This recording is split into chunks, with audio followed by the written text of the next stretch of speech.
YouTube channel, and this is Proud Waray. So today's video po, pag-uusapan natin ang ating pag-apply sa ating Google AdSense PIN. Bakit? Kasi po, hindi pa po dumadating ang ating Google AdSense PIN. Ilang buwan na po ako nag-aantay, start ng July, August, September, October, November, December. So meaning 6 month na po akong monetize, pero until now wala pa po akong PIN number. So nag-start po ako guys mag-manual nung September 23. So September 23, October 23, and November 23. So yun po, third request ko na po yung noong November 23 dito sa aking Google AdSense PIN. So pagkatapos ko noon nag-wait po ako. Akala ko mayroon pang pang-apat. Akala ko hindi pa pwede yung pangatlo. Akala ko may pang-apat pa.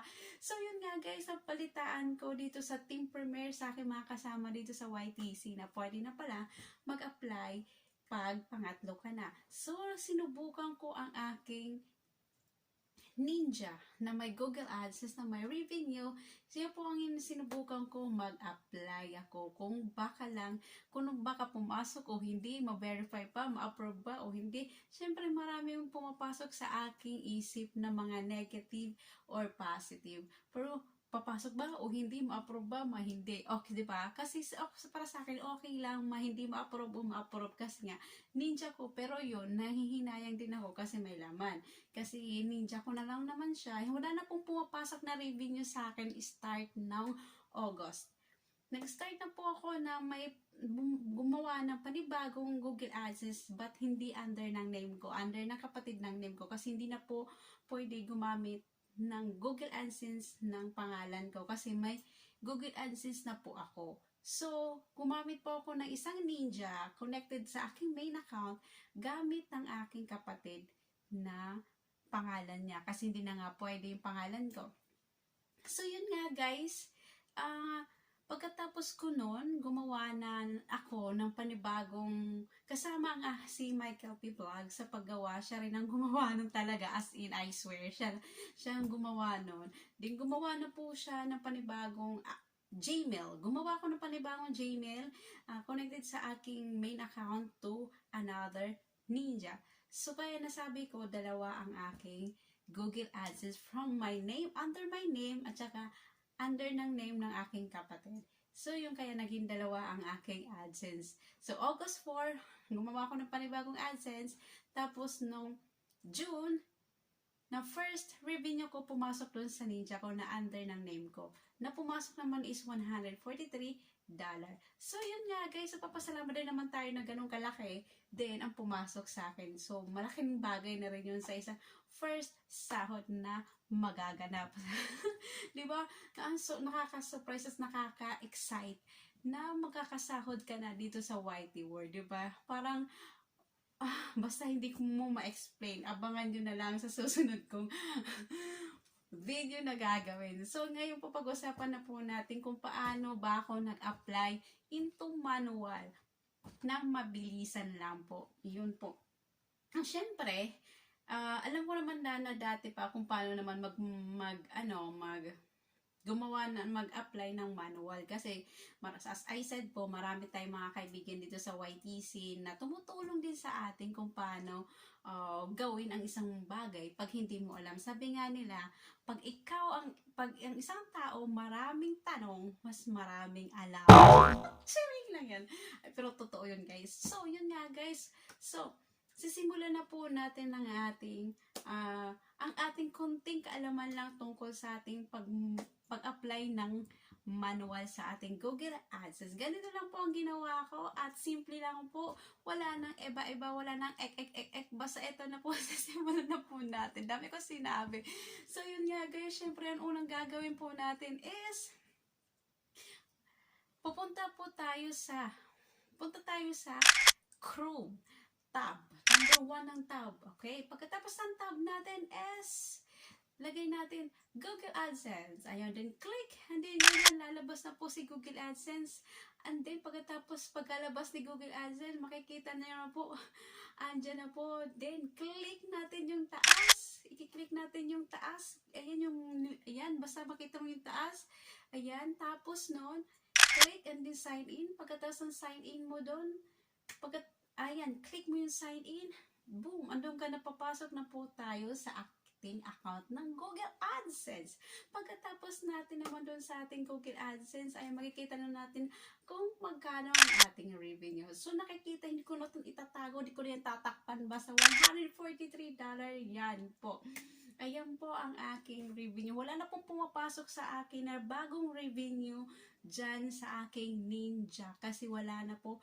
Nung nag-start na po ako nung August 4 na gumawa ng panibagong Google AdSense, wala na pong pumapasok dyan sa sa Ninja ko. Kaya close na po yan. And then, pagkatapos po natin dyan, isa na ba tayo? Dyan sa Diyan na po na tayo sa ating home na, sa ating bahay ng ating Google AdSense. Pagkatapos natin dyan, syempre, i-click lang po natin yung scroll lang tayo sa baba. Ayan, scroll lang tayo sa baba. Pagka-scroll natin sa baba, makikita mo yung verified, diba? Verified Google AdSense, di makikita mo yung kulay black na dot, and then, ayan. Click, and then makikita mo yung help. Ayan, yung help. Click mo yung help. Pagkatapos ang click mo ng help doon, ayan, nalalabas na po ang ating doon na pag-uusapan natin. Ayan. Ayan na, makikita nyo na. Diba? Makikita. Pagka-click mo ng help, ayan, as I say, pagka-click mo yung help, ulitin natin guys ha. Ulitin natin. Okay guys, ito klarong-klaro na to, hawag na. Ayan, nandito na po tayo sa ating Google AdSense, sa ating home. Pagka-click natin po, baba po tayo, scroll lang tayo ng konti, and then click po natin ang tatlong dot. Pagkatapos ng dot na yan, ayan, kiklik po natin ang help. Pagkatapos ng help, troubleshooter, hanapin mo ng konti, scroll ka lang paataas, makikita mo ang pin troubleshooter ba yun? Basta pins troubleshooter. Ayan. Click mo lang yan dyan. Ayan, lalabas na po dyan ng mga question po dyan. Kung na-receive mo na ba yung pin, nakakuha ka na ba ng $10? Ayan. So, ang sagot dyan lang, madali lang po yan. Yes, no, yes. Ayan, diba? Yes, no, yes. Ayan po ang sagot dyan. Pagkatapos dyan, contact us ang ating. I-click dyan. Contact us. Ayan. Click contact us. Ayan. Darating na po tayo doon ng konti. Ayan. Siyempre, magsa-sign up na po tayo doon ng ating name mo.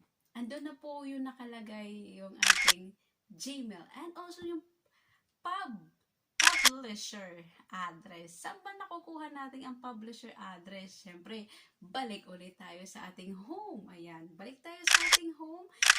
Then, click mo yung account. Click your account and then makikita mo doon yung publisher address. Then, click and then copy paste and then balik ulit tayo doon sa ating Google AdSense, sa ating pinipill account na form na and paste mo lang doon po ang iyong publisher ID. So, madali lang po, ganun lang po kadali at ganun lang po kabilis. And pagkatapos ng po, check and then submit. Pagka-submit mo na yun, marireceive mo ito. Boom! And then, in a few seconds, marireceive mo yung pangalawang message sa inyong Gmail. Ayan, pin-approve. So, congratulations sa ating lahat. Ayan, na pin-approve na po tayo. So, waiting na po tayo sa ating sahod for the first sahod ever dito sa YTC. So, ang sarap ng feeling nung mararamdaman mo makakasahod ka na yung wow, sahod na to. This is it. Pero, ano yung ba guys, kung anong gagawin ko dun sa first sahod ko na $143? Abangan nyo guys. Abangan nyo guys. Abang lang kayo dyan. And then yun nga guys. At saka guys, sa aking second Google AdSense, di ba nasabi ko nga sa inyo, hindi under ng name ko, under ng name ng kapatid ko, yung aking Google AdSense sa pangalawa ko sa main account. Pero yung publisher address ang same. Sa main account ko ng Google AdSense ko at saka yung YTC ko is same po yung publisher po nun address. Same po, as in same. Alam nyo ba guys, kanina na nag-apply ako, akala ko hindi tatanggapin kasi yung kapatid ko is wala po siyang government ID. Ako mayroon naman ako, ang ginamit ko kasi sa Ninja ko is yung ano ko, yung passport. So pagka ano ko yung passport, tapos yung kapatid ko is wala siyang mga government ID, ang binigay niya sa akin is school ID, yung college ID niya. Syempre, sinubukan ko lang, baka, baka tanggapin. At sa wakas, guys, tinanggap naman ang school ID, di ba? Akalain mo yun? Di ba? Unexpected yun, guys, na dito pala sa Google AdSense natin, sa ating PIN, sa pag nag-apply tayo ng manual, pwede pala ang school ID. Basta basta parehas lang yung pangalan mo, yung same lang yung pangalan mo, lahat basta same lang lahat, walang problema sa application, sa form, hindi magkamali, basta tugma lahat yun.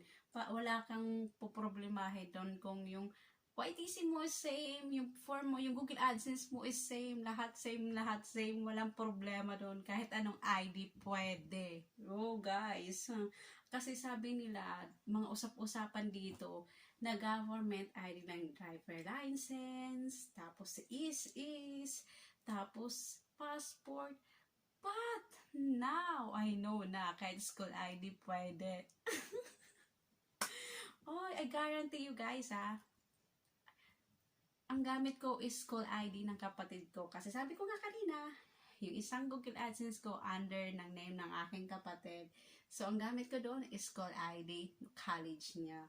So, yun nga po guys. So, sana may natutunan po kayo sa aking kunting kaalaman, sa aking pag-share sa aking kung paano ko ginawa ng aking manual sa aking YouTube channel, sa aking Google AdSense PIN, sa ating pag-aantay ng 6 months na hindi pa dumadating ang ating PIN.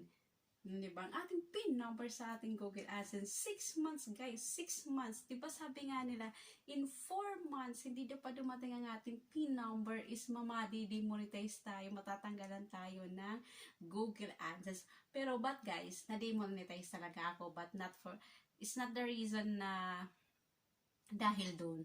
Ang reason na is may violation ako. Kaya hindi po dahil doon na hindi pa dumating yung PIN number ko. Na-demonetize ako, it's all about may violation ako sa aking YTC. But tapos na po yung meron ako niyan sa aking channel. Click na lang, lagay ko sa description. Charing. Ayan, so yun nga guys, so hanggang dito na lang po tayo guys, ang ating kunting kaalaman ng ating kung paano ba natin ginawa ang ating manual lang, ating Google AdSense PIN.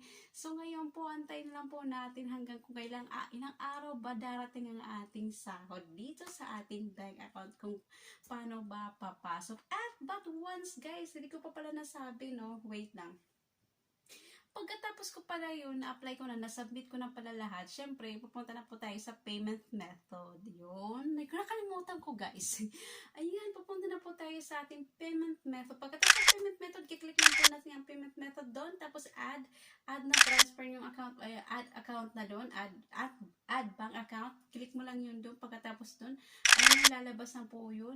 Lalagay mo yung pangalan mo, ayan, pangalan ng bank account mo, ayan, tapos account number mo, account name mo, at saka yung SWIFT BIC. Kailangan mo lang yun i-search sa Chrome po, madali lang po. Ayan, tulad ng SWIFT BIC Union Bank. Ayun, lalabas na po yung yung code. So, madali lang po makuha ang SWIFT BIC. So, yun nga guys, maraming salamat. And hanggang dito na lang po. If you like this video, just give me thumbs up and subscribe. And don't forget to hit the bell button para lagi kayo updated sa aking mga YouTube channel. Wala ka kwenta-kwenta. Pero yun na guys, kahit wala yung kwenta, at least may dataw tayo.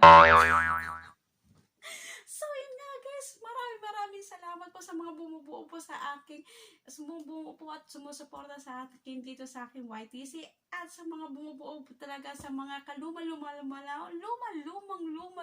walang bago. Sa mga lumang nakasama ko, mega shoutout sa inyo dyan.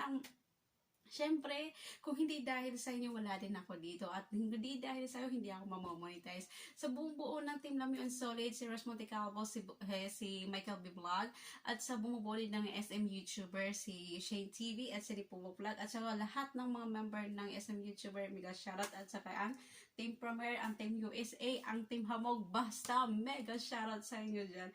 Oh, shoutout ko na kayo dyan ha. Baka naman ipasok nyo na ako dyan. Charot! Ayan guys, mega shoutout and bye for now!